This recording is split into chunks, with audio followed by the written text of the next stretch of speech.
Do you not have enough time to manage your people the way that you want to? Or are you exhausted by the effort it takes for you to manage them? Or are you frustrated that you can't get the things done that the business really needs you to do because you're spending all of your time with your people? If you answered yes to any of these questions, then you are in exactly the right place. Today, we are talking about 5 people management hacks for small business owners. I am Melissa Franks, your host of the Opt-in podcast, and this is where we talk about how to go from surviving to thriving in business. And this week's podcast is all about how you, the business owner, the entrepreneur, the team leader, can manage your people with the best of intention and with the best experience, and also ensure that you have the time that you need to get your work done and that your people are taken care of and stay with you for the long term. See, the magic of people management isn't in the word management. It's really in a word that we don't talk about enough, and that is development. So these 5 hacks, tips, tricks, whatever you want to call it, are those that you can continue to come back to over time. In fact, they're not just for small business. These tips I developed over 25 years of working inside of large corporations where I led teams of all sizes, be them teams of 1 to teams of hundreds around the globe. And the one thing that I know empirically about leading a team is that they take every single cue from you. And the things that you are frustrated with them doing are likely because you're frustrated with yourself. And so the very best thing that we're going to focus on today is how to get out of your own way. Because when you get out of your own way, you're going to get out of your people's way, and results are going to follow. As I mentioned, I have managed teams of all sizes and across many generations. I've diverse and cultural differences. And the one thing that always delivers the difference between a high-performing team and one that's just mediocre is the mode and method of communication and feedback. When you have figured out exactly how you want to communicate together, how you're going to give each other feedback, it unlocks this magic little kingdom where the entire team, the entire organization, heck, the entire company works at an optimal level because everybody's speaking the same language, even if they're not. And so the very first tip that I want to talk about is establishing a communication approach and process and sticking to it. Often in small business, because we're moving so quickly, we rely on all the communication means instead of just 1 or 2. What do I mean?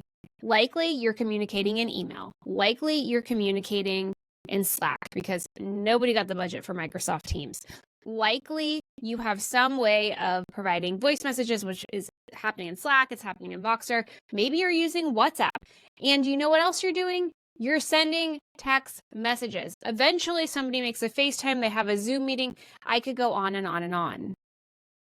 The modes and methods and means of communication become overwhelming and confusing. The challenge for your team is that they don't know when to communicate to you, where to communicate to you, or how. And so what ends up happening is one of 2 things. They either communicate nothing or they communicate everything.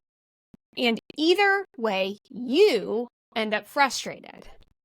This tip, the reason that it's the number 1 tip is because if you do nothing else in your business, in your team, if you can solve this challenge, life becomes easier for everybody. You improve the culture and engagement with your employees and contractors, and you eliminate stress for yourself because everybody has clarity. So what do I recommend? You pick one thing, one tool. How are we going to be communicating to each other on a daily basis? Is it in Slack? Is it in WhatsApp? It does not matter where it is. It's just one. And then you are going to create guidelines for the other modes of communication. We use email when?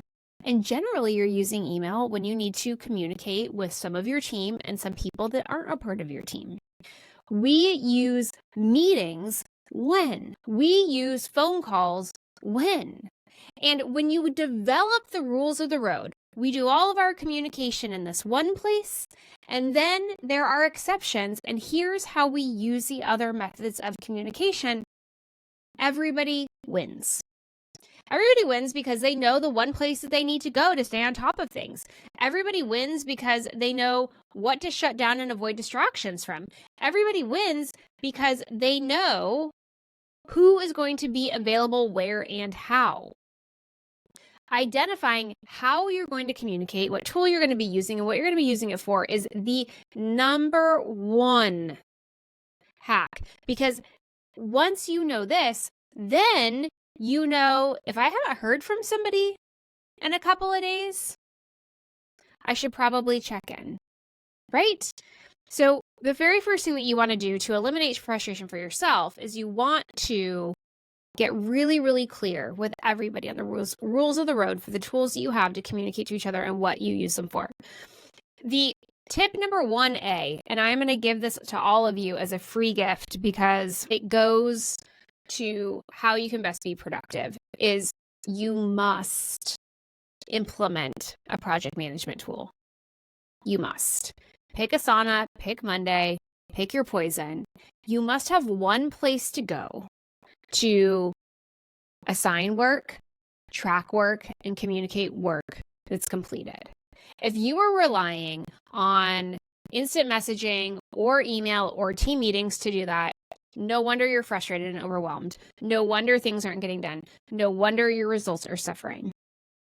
When you identify one place to do task management and project management and to assign work and trade work back and forth, you immediately improve team communication. So while you must make a decision about how you're going to communicate day in and day out and what channel that's going to be and what the system of record is going to be and how you're going to use those other things that still need to be in play, they're just not as important. The one thing that you can do to improve communication the fastest and for long-term success is to implement a project management tool.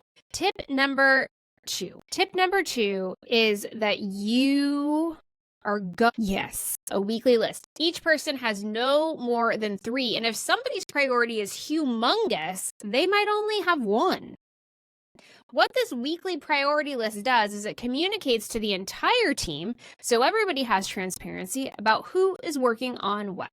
Why is that helpful? Well, if you have a creative person on your team that's responsible for all of your creative work or your marketing or et cetera that requires them to be heads down and thinking and not dealing with the world, and their one priority for the week is to deliver something that is a creative output, the whole team knows to leave them alone. The whole team knows if they ask a question and they don't respond, it's because they're immersed in their work. Likewise, if you set out those priorities and the team can see, oh, something I'm working on is related to something that Susie's working on. And therefore, I should check in with Susie and make sure that we don't do something in conflict with each other or duplicative. Creating the priority list does a couple of things well for the organization. 1, it tells everybody where to focus. 2, it tells them what you're going to be measuring performance on for that week specifically. 3, it tells them so that they have awareness about what the entire team is doing and where the car is attempting to head. And 4, it brings forward a culture of accountability. When you assign priorities, everybody knows who's accountable for that and by when it needs to be achieved.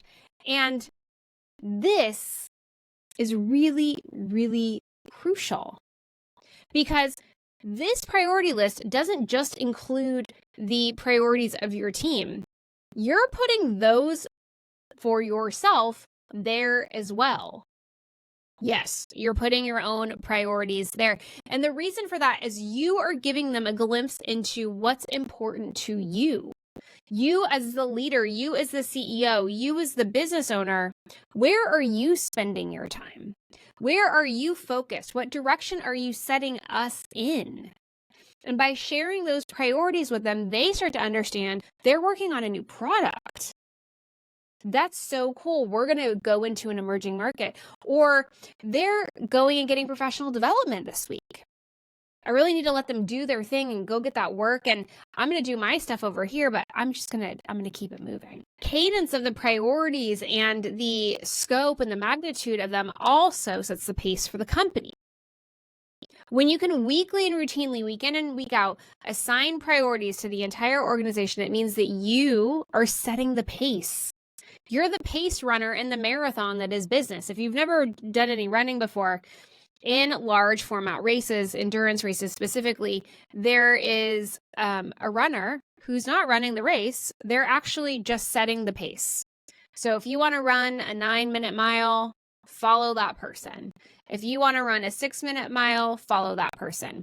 They're not getting an award for having a personal record. They're not getting swag at the end. They're just there setting the pace. And that's you. With this prioritization list, you're setting the pace for the team. It also, as you knock out these things on the prioritization list, it also shows a demonstration of how much everybody's contributing to the organization. So while they may not interact with each other often, it does allow everybody to see, oh yeah, we're all pulling our own weight. And that is always, always a really, really good thing. So the next tip that we're going to talk about, this third one, this is how you make people management easier for yourself as a small business owner, is that you hire experts. Did it catch you sideways, or you're not expecting that?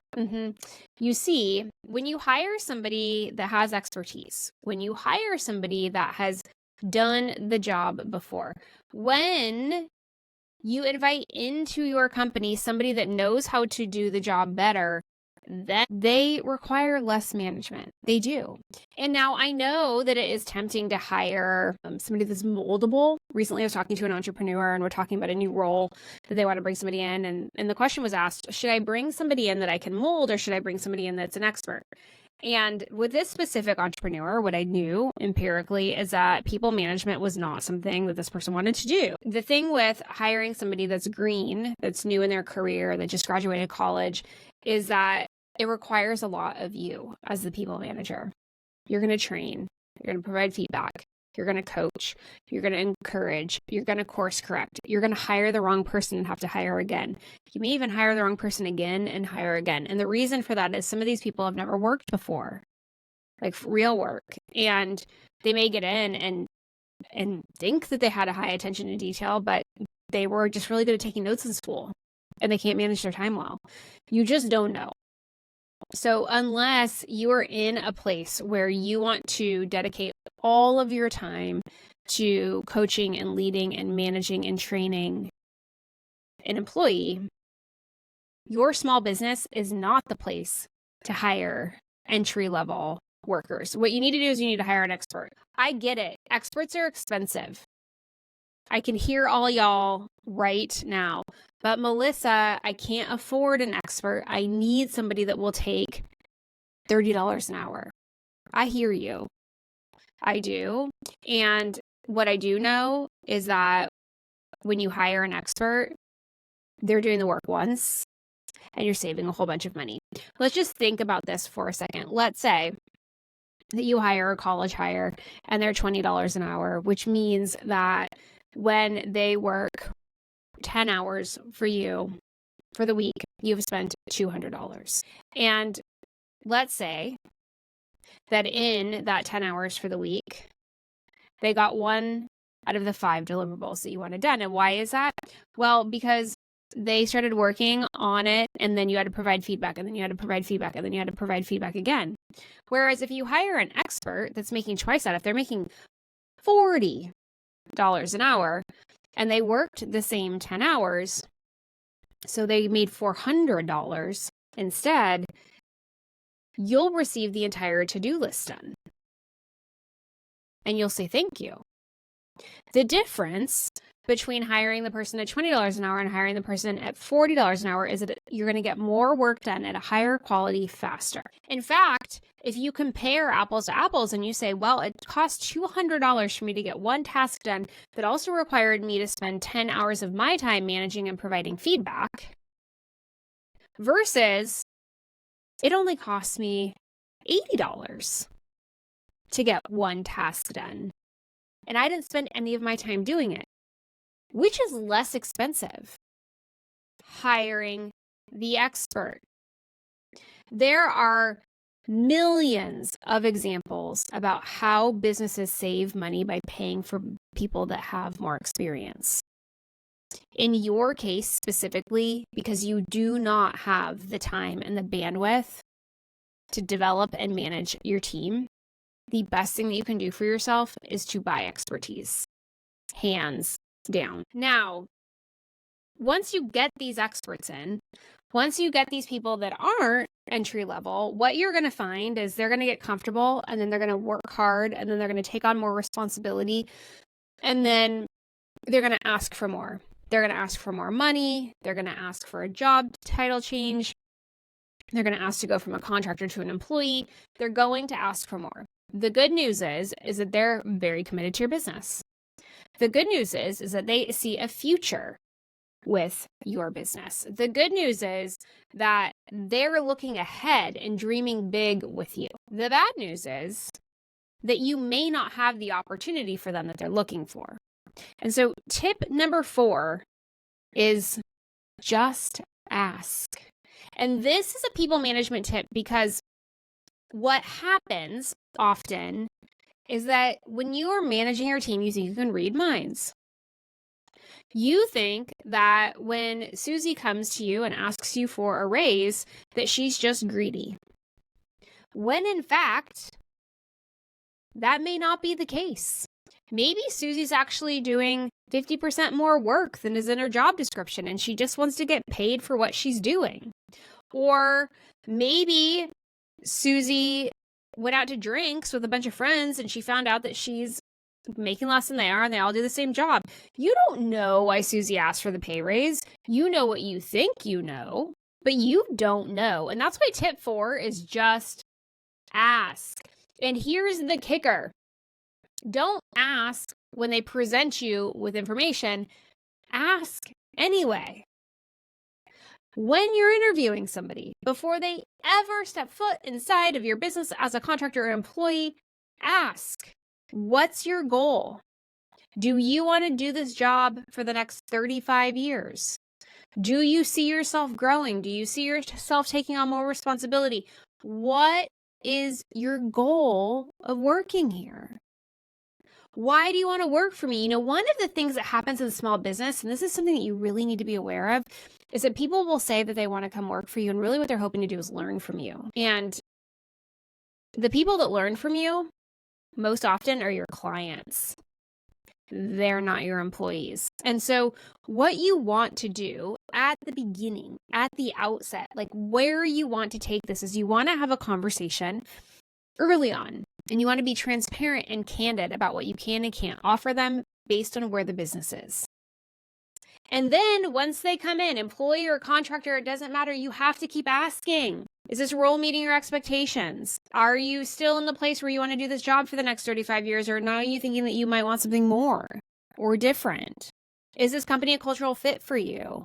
Ask, ask, ask, ask. Are there changes in your life that are impacting your work?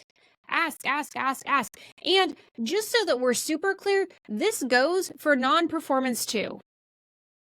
So if you had somebody working for you, they're always on time, and all of a sudden now they're 30 minutes late most days, the very best thing that you can do is not assume that they're lazy, is you can ask, what's going on? And then you find out that they have a childcare issue, or then you find out that they have become a caregiver for a sick family member, or then you find out that they do, in fact, have a time management problem, and it is an issue. You just don't know. You need to ask. When you see behavior changes, you need to ask. Like this, just ask is buried as tip number 4, but honestly, it's probably one of the most important tips there is. And that's the only reason that there's 5, because these are so stinking important. Do not assume. In people management, the biggest failure that ends up happening is that you make assumptions, you end up having a bias, and you take action based on that information and not fact. The very best thing that you can do is you can ask your people whatever it is that you need to know. And here's the thing, and this is what I shared on social, this is what got so much attention, and that's why I want to spend some time here for a minute. The kindest thing that you can do for your team members is to gain clarity from them about their goals and objectives.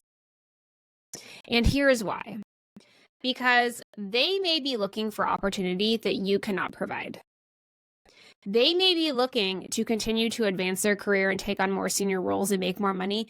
And the reality might be that based on your business, you already have somebody in that role and there is no room for growth. And if they're ready to do that job and you don't have a job to offer them, the very next thing that you should do is you should let them go.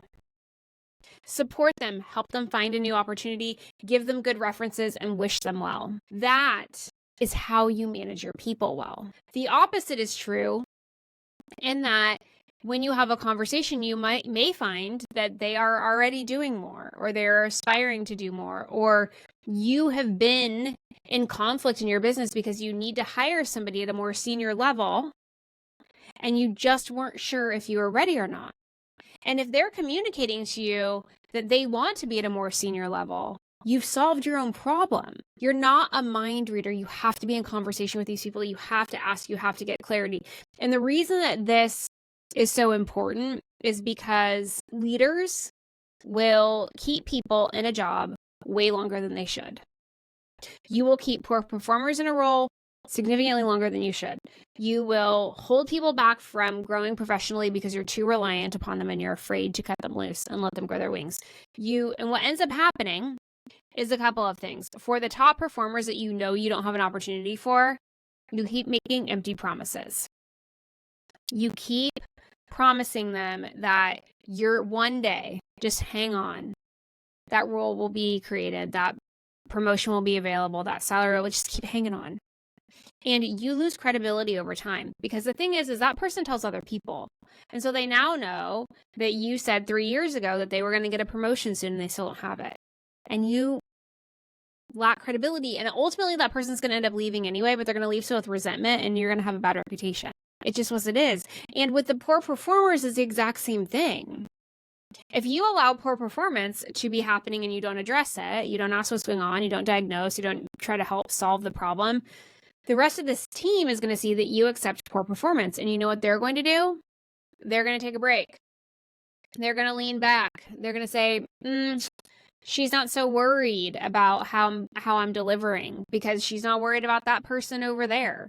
And the more that happens, the less productive your team is, the less engaged your team is, the less happy they are, the more resentful they become.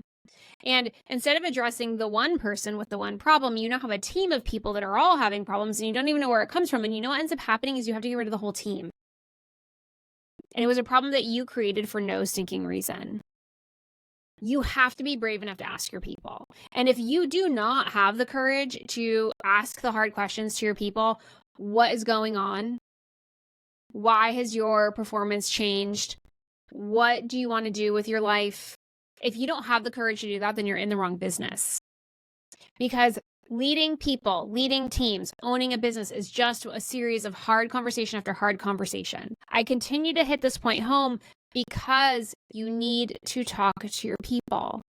It's the fastest way to manage them. And now I know you're saying, but Melissa, that takes so much time. Like, oh my God, I don't want to talk to them weekly. This does not take time.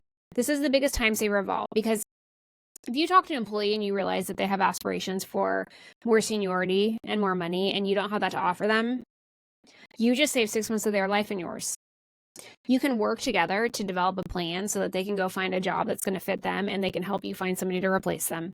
You can develop a plan so that they train that new person and it's seamless for you. If you don't talk to them and they just leave one day, you stalled your business. You've got to stop doing what you're doing to do their job until you find somebody to do their job, and then you have to train that person to do their job, and then you've got to hope and pray that that person is good enough. Whereas if you had just asked 6 months before, you would have had a partner. Don't be an ostrich. Don't put your head in sand. Talk to your people. Be it uncomfortable. You're going to get the information that you need to make the decisions that you need so you can lead the team and manage and grow your business profitably.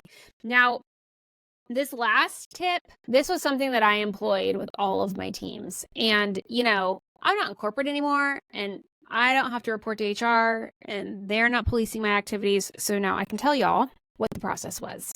And this was a 3 strikes rule. It was a 3 strikes rule. What does that mean? Well, for every single person on my team, we were real clear about their strengths and their weaknesses. And then we were real clear about where there was a development opportunity. And when this 3 strikes law came into be, it was because in corporate, it's really challenging to give somebody constructive feedback and have consequences associated with poor performance. It's really complicated. Depending on the state that you're in, there's a lot of laws that you have to follow. And quite frankly, it's complicated if you're a small business that has employees because you have to follow the same rules and laws. But in corporate, we tend to like to write a lot of policies and procedures that make things even more complicated just to protect all parties involved. It's a thing. So the 3 strikes rule was what I developed to know whether or not I needed to kick off the HR process. And the first strike was, okay, I recognized the behavior.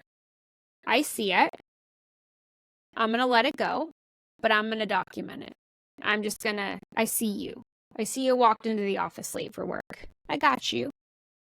Right? You do it again. And I say, hey, Susie, I noticed you got here late today. Is anything going on? Point back to rule 4. Just ask. And I let it go. Informal hallway conversation, little conversation in Slack, whatever it needs to be. It happens a 3rd time, and now we have a real discussion. We have a one-on-one. We say, I've identified a pattern. What's going on? What are we going to do to fix it? And then we develop a plan. See, the 3 strikes rule wasn't about how to get the person out the door. It was just, how am I going to manage my time effectively to know if I actually have a problem or not? And so that's why I want all of you to use this 3 strikes tip. You observe it first and just go, okay, I'm going to take note of that. And then the next time you're like, I'm going to comment. I'm going to make sure that Susie knows that I know.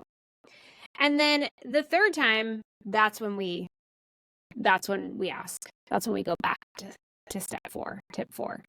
And the reason for that is people are people. You overslept, you forgot to set your alarm, your kid had a meltdown, you couldn't get him into school, spilled coffee all over yourself. People are people. A pattern starts to develop though when it's twice and it's relatively frequent. And then absolutely their pattern is there with 3 and that you need to address it before it gets worse. And so the reason that I said this is something that I did that HR didn't know was because they would want you to write everything down. They'd want you to get into the process. They want you to be very formal. And that freaks people out. The best thing that you can do as far as you are a people manager is choose which battles you want to fight and stay human the entire time. The entire time. They're human, you're a human, act like one. So the 3 strikes rule is observe, question, address. That's it. And when you can do that consistently, then they know that you're always watching. They know that if it becomes habitual, you're going to ask about it. And they know that if it becomes problematic, there's going to be an action plan to improve and consequences ultimately if you don't. And that's all it takes. It doesn't need to be complicated. You don't have to write stuff down. You don't need to record a bunch of information. Not then anyway. And 80% of challenges with employees can be addressed using the 3 strikes rule. And of course, you're always going to have that 20% where you create the plan and they don't do the plan and then it's a problem. For sure. That's why rules and laws and policies and all the things are in place. Isn't it so great, though, that with 80% of the challenges that you'll have with the people on your team, you can address it with just moments? Just moments, in under an hour, combined, cumulative. Observing takes seconds. Questioning takes a minute, maybe. And then having a plan discussion and developing an action plan, 30 minutes tops. Versus the days and hours and weeks and months it would take to go through a formal process because you just waited until you could write them up and nail them to the wall. And not to mention the amount of time it's going to take to interview and hire and replace them and train somebody new and onboard them and all the stuff. If 80% of the challenges that you have with your team can be addressed by following 3 simple steps, shouldn't you? There are a million ways to manage people. Until the end of time, small business owners will say that they don't have enough time, that they want to grow their business, they want to work with their clients, and they just don't have time to talk to their people. The fastest way to unlock business growth is to manage your people, to provide feedback, to be aware of what they're doing, to set their priorities, to understand their goals and objectives, to let them fly when they don't align with your business, and to hold people accountable. And you can do that very quickly and without a lot of effort by following these 5 tips that I shared with you today. If you found this valuable at all, please share it with somebody else that you know that manages teams or has their own business. Until I meet with you guys again, please know that you are wise and you are strong and you are capable, and I believe in you.